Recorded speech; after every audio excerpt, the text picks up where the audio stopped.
Praise the lord. ఈరోజు దేవుని వాగ్దానము, సియోనులో నుండి యెహోవా నిన్ను ఆశీర్వదించును, నీ జీవితకాలం అంతయు యెరూషలేమునకు క్షేమము కలుగుట చూచెదవు.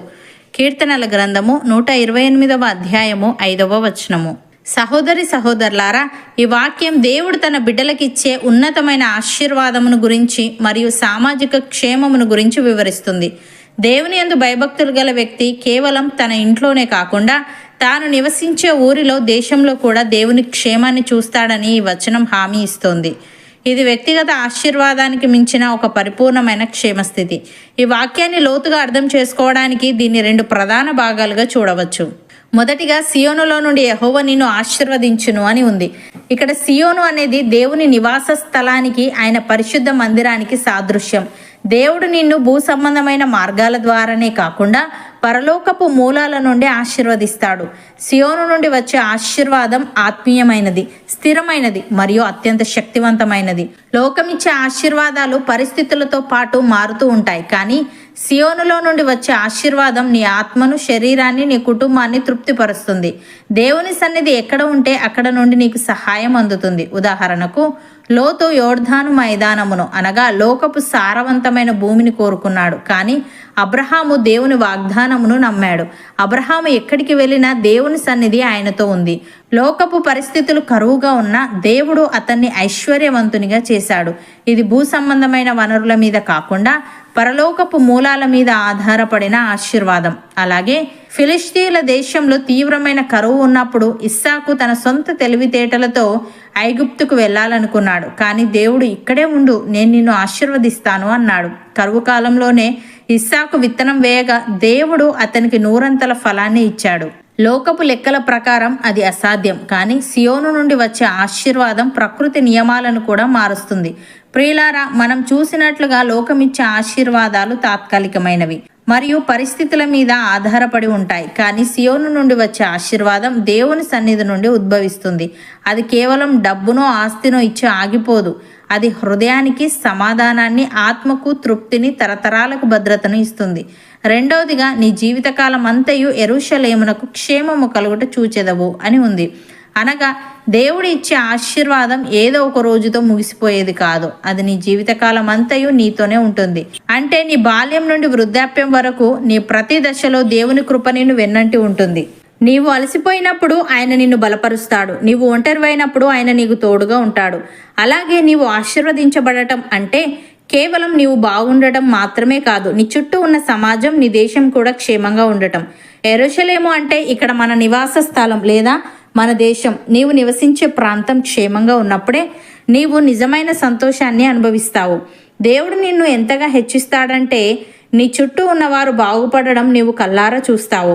నీ ప్రార్థన వల్ల నీ ఊరికి, నీ దేశానికి క్షేమము కలుగుతుంది. నీవు ఒక ఆశీర్వాద కారణముగా మార్చబడతావు. ఉదాహరణకు, యోసేపు జీవితం దీనికి ఒక గొప్ప నిదర్శనం. అతడు ఎన్నో శ్రమలను అనుభవించాడు, కానీ చివరకు దేవుడు అతన్ని హెచ్చించాడు. దేవుడు యోసేపును ఆశీర్వదించడం వల్ల కేవలం అతనే బాగుపడలేదు. కరువు కాలంలో ఐగుప్తు దేశం అంతటికి, తన కుటుంబానికి, చుట్టుపక్కల దేశాలకు కూడా క్షేమము కలిగింది. ఒక వ్యక్తి దేవుని ఆశీర్వాదం పొందితే అది దేశాన్నే కాపాడుతుంది అనడానికి యోసేపు జీవితం ఒక గొప్ప సాక్ష్యం. అలాగే సమూయేలు చిన్న బాలుడిగా ఉన్నప్పటి నుండి ముసలివాడయ్యే వరకు దేవుని సన్నిధిలోనే పెరిగాడు. బైబిల్ చెప్తుంది, సమూయేలు పెద్దవాడగుచుండగా యెహోవా అతనికి తోడై ఉండెను అని. సమూయేలు బ్రతికినంత కాలం ఇజ్రాయేలు దేశంలో నెమ్మది ఉంది. అతని ప్రార్థనల వల్ల శత్రువులైన ఫిలిష్తీయులు దేశం మీదికి రాకుండా ఆపబడ్డారు. అంటే ఒక భక్తుని ప్రార్థన వల్ల దేశానికి క్షేమము కలిగింది. ప్రియులారా, యోసేపు, సమూయేలు జీవితాల్లో లాగే దేవుని కృప మీ జీవితంలో ఒక దశకే పరిమితం కాదు. మీ బాల్యం, యవ్వనం, వృద్ధాప్యం, ప్రతి మెట్టు మీద ఆయన మీకు తోడుగా ఉండి మిమ్ములను నడిపిస్తాడు. మీరు మోకరించి చేసే ప్రతి ప్రార్థన మీ ఇంటి గోడలకే పరిమితం కాదు. మీ ప్రార్థన వల్ల మీ గ్రామానికి, మీ పట్టణానికి, మీ దేశానికి దేవుడు రక్షణ కవచాన్ని ఇస్తాడు. మీరు బాగుండడం అంటే మీ చుట్టూ ఉన్నవారు కూడా మీ వల్ల బాగుపడటం. అబ్రహాముతో దేవుడు నీవు ఆశీర్వాదముగా ఉందువు అని చెప్పినట్లు నేడు నీవు ఉన్న చోట దేవుడు నిన్ను ఒక సాక్షిగా నిలబెట్టబోతున్నాడు. నీవు వర్ధిల్లడం చూసి లోకం దేవుని మహిమను గుర్తిస్తుంది. కాబట్టి దేవుని వాగ్దానాన్ని నమ్మండి. ప్రభువా, నా జీవితకాలం అంతయు నీ కృప నాకు తోడుగా ఉంచండి. నేను ఆశీర్వదించబడమే కాకుండా నా ద్వారా నా దేశానికి, నా ప్రజలకు క్షేమము కలుగునట్లు నన్ను ఒక ఆశీర్వాద కారణముగా వాడుకోండి అని ప్రార్థించండి. అవును అన్నవారు నాతో పాటు ప్రార్థనలో ఏకీభవించండి. పరిశుద్ధుడా, ప్రేమగల తండ్రి, సియోనులో నుండి నీవు మమ్మలను ఆశీర్వదించుదువని, మా జీవితకాలం అంతయు మేము యెరూషలేమునకు క్షేమము కలుగుట చూచెదమని, నీవు ఇచ్చే ఆశీర్వాదం మా ఆత్మను తృప్తిపరిచేదని, అది మా జీవితకాలం అంతయు మాతోనే ఉంటుందని సెలవిచ్చావు. తండ్రి, నీకు స్తుతులు. దేవా, లోకపు పరిస్థితులు ఎలా ఉన్నా ఇస్సాకు వలె నీ మాట మీద ఆధారపడి నీవు చూపిన చోటే ఉంటూ పరలోకపు వనరుల ద్వారా మేము వర్ధిల్లే వారముగా ఉండుటకు సహాయము దయచేయమని, మేము కేవలం వ్యక్తిగతంగానే కాకుండా యోసేపు వలె మా ద్వారా మా కుటుంబానికి, మా చుట్టూ ఉన్న సమాజానికి నీ క్షేమము కలుగునట్లు మేము ఆశీర్వాద కారణముగా మారుటకు కృప చూపమని, ఈ వాగ్దానాన్ని విశ్వసిస్తున్న ప్రతి ఒక్కరిని సియోనులో నుండి దీవించి వారి జీవితకాలం అంతయు క్షేమమును చూచే భాగ్యాన్ని నీవే ప్రసాదించమని యేసుక్రీస్తు నామమున ప్రార్థిస్తున్నాము తండ్రి. ఆమెన్.